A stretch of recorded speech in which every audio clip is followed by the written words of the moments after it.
హయాంలో వైసీపీ నేతలు కడపను భూ కబ్జాలు, గంజాయి సెటిల్మెంట్లకు అడ్డాగా మార్చేశారన్న ఆరోపణలున్నాయి. వారికి పోలీస్ సీఐలు ఇద్దరు పూర్తి సహాయ సహకారాలు అందించారట. ఒక సీఐ అయితే జిల్లా ఎస్పీ రేంజ్లో చక్రం తిప్పారట. ఉమ్మడి కడప జిల్లాలో అతనికి తెలియకుండా ప్రతిపక్ష నేతల అరెస్టులు కానీ, బెట్టింగ్ కానీ, జూదం కానీ, ఎలాంటి సెటిల్మెంట్లు కానీ జరిగేవి కాదట. ఆయనకు తోడుగా మరో సీఐ కూడా వైసీపీ నేతలతో అంటకాగారంటున్నారు. ఈ ఇద్దరి మీద టీడీపీ నేతలు ఆధారాలతో సహా డీఐజీకి ఫిర్యాదు చేశారు. దాంతో వారి బాధితులంతా హ్యాపీ అయిపోతున్నారు. ఇప్పుడు కడప జిల్లాలో సీఐలుగా పనిచేసిన అశోక్ రెడ్డి, రాజు ఇద్దరు ఇప్పుడు డిపార్ట్మెంట్లో చర్చనీయాంశంగా మారారు. జిల్లాలో వైసీపీ నేతలకు ఏ సమస్య రాకుండా వారి అక్రమ దందాలకు యథేచ్ఛంగా సహకరించారట సదరు అధికారులు. వైసీపీ నేతలు ఆ ఇద్దరిని ట్రబుల్ షూటర్లని పిలుచుకునేవారంటే వారి సమర్థత అర్థమవుతుంది. గత 5 ఏళ్లలో వారిద్దరూ ప్రజల కోసం ఏనాడు పనిచేసిన పాపాన పోలేదట. వైసీపీ నేతల కోసం ఫక్తు పార్టీ కార్యకర్తల్లా, బజారు రౌడీల్లా వ్యవహరించారన్న ఆరోపణలు వెల్లువెత్తుతున్నాయి.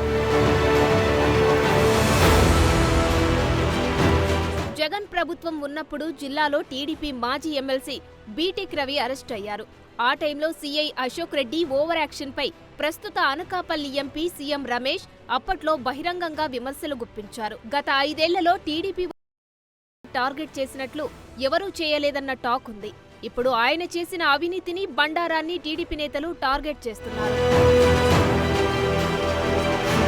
అశోక్ రెడ్డి బ్యాచ్కు చెందిన మరో సీఐ రాజు వ్యవహారంపై కూడా పోలీస్ శాఖలో చర్చ నడుస్తోంది. రాజు కూడా వైసీపీకి వీరభక్తుడే. మున్సిపల్ ఎన్నికల సందర్భంగా రాజు రాయచోటిలో ఉన్నప్పుడు టీడీపీ నేతలు నామినేషన్ దాఖలు చేస్తే ఎన్నికల అధికారి కార్యాలయంలోనే వాటిని ఆయన చింపివేశారు. నామినేషన్ పత్రాలను రాజు చించుతున్న దృశ్యాలను టీడీపీ నేతలు ఫోన్లో చిత్రీకరించారు.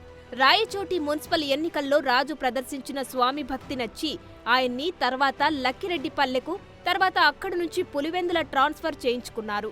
వైసీపీ నేతలు ఏం చెప్పినా నోరెత్తకుండా చేసిన అశోక్ రెడ్డి, రాజులపై డీజీపీకి టీడీపీ నేతలు ఆధారాలతో సహా ఫిర్యాదు చేశారు.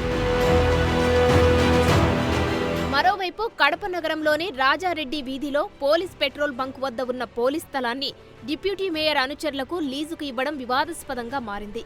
ఆ స్థలంపై అప్పటికే న్యాయస్థానంలో వివాదం నడుస్తోంది. అయినా దానిని లీజుకు ఇచ్చారు. లీజుకు తీసుకున్న దానికంటే అదనంగా స్థలం ఆక్రమించి ఎలాంటి అనుమతులు లేకుండా నేతల అక్రమ కట్టడాలు నిర్మించారు. దానికి అశోక్ రెడ్డి పూర్తి స్థాయిలో సహకరించారట.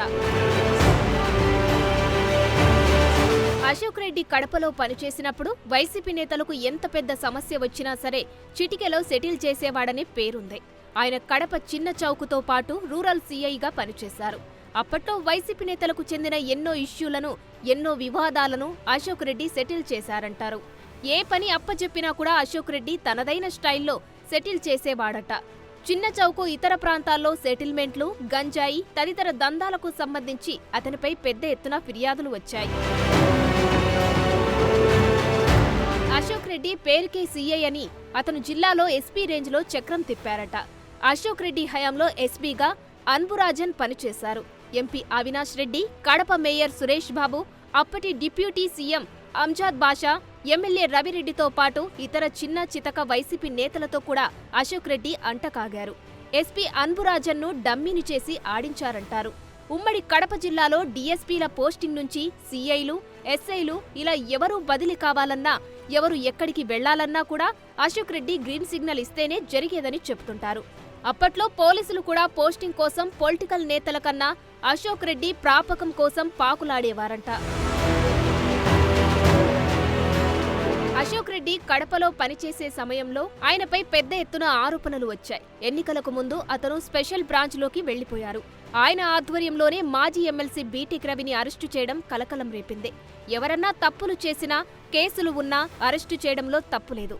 అయితే పులివెందుల నుంచి కడపకు వస్తున్న బీటెక్ రవిని చాలా నెలల క్రితం యోగివేమన యూనివర్సిటీకి సమీపంలో సినీ ఫక్కీలో వాహనాలు అడ్డుపెట్టి అదుపులోకి తీసుకున్నారు. ఆయన తలకు ముసుగు వేసి తల వద్ద గన్ పెట్టి మాట్లాడితే చంపుతామని బెదిరిస్తూ కడప చుట్టూ తిప్పడం కలకలం రేపింది. చేయని తప్పును ఒప్పుకోమని మ్యాన్ హ్యాండిల్ చేశారన్న ఆరోపణలు కూడా ఉన్నాయి. జిల్లాలో సీఐలు అశోక్ రెడ్డి, రాజు వ్యవహరించిన తీరుపై టీడీపీ నేతలు డీఐజీకి ఫిర్యాదు చేశారు. అశోక్ రెడ్డి ఆధ్వర్యంలో జరిగిన పోలీస్ స్థలం అడ్డగోలు లీజు విషయాన్ని టీడీపీ పొలిట్ బ్యూరో సభ్యుడు, కడప ఎమ్మెల్యే మాధవిరెడ్డి భర్త శ్రీనివాసరెడ్డి కొద్ది రోజుల క్రితం డీజీపీ ద్వారకా తిరుమలరావు దృష్టికి తీసుకెళ్లారు. తాము డిపార్ట్మెంట్ స్థలాలు లీజుకు ఇవ్వమని, అది ఎలా జరిగిందంటూ డీజీపీ ఆశ్చర్యం వ్యక్తం చేసినట్లు చెబుతున్నారు. దీనిపై కూడా ఇప్పుడు విచారణ జరగనుంది. దాంతో సీఐల వ్యవహారం పోలీస్ శాఖలోనే హాట్ టాపిక్ గా మారింది. కడప ఎమ్మెల్యే మాధవిరెడ్డి ఎన్నికలకు ముందు నియోజకవర్గంలో 8 నెలల పాటు వీధి వీధిన ఇంటింటికి ఎన్నికల ప్రచారానికి తిరిగారు. ఆమె వెళ్లిన చాలా చోట్ల గంజాయి, మహిళలపై వేధింపులు, భూ కబ్జాలపై ప్రజల ఫిర్యాదులు చేశారు. తాము అధికారంలోకి వస్తే కబ్జాలు లేని కడపను, గంజాయి లేని నగరాన్ని చేస్తామని ఆమె హామీ ఇచ్చారు. అందుకు తగ్గట్లుగానే ఆమె తనదైన స్టైల్లో వైసీపీ హయాంలో జరిగిన గంజాయి, భూ కబ్జాలు, ఇతరాత్ర వాటిపై ఉక్కుపాదం మోపడానికి సిద్ధమయ్యారు. ఇందులో భాగంగానే ఆమె భర్త శ్రీనివాసరెడ్డి స్వయంగా డీజీపీకి ఫిర్యాదు చేశారు. మరి ఆ ఇద్దరు సీఐలపై డిపార్ట్మెంట్ ఎలాంటి యాక్షన్ తీసుకుంటుందో చూడాలి.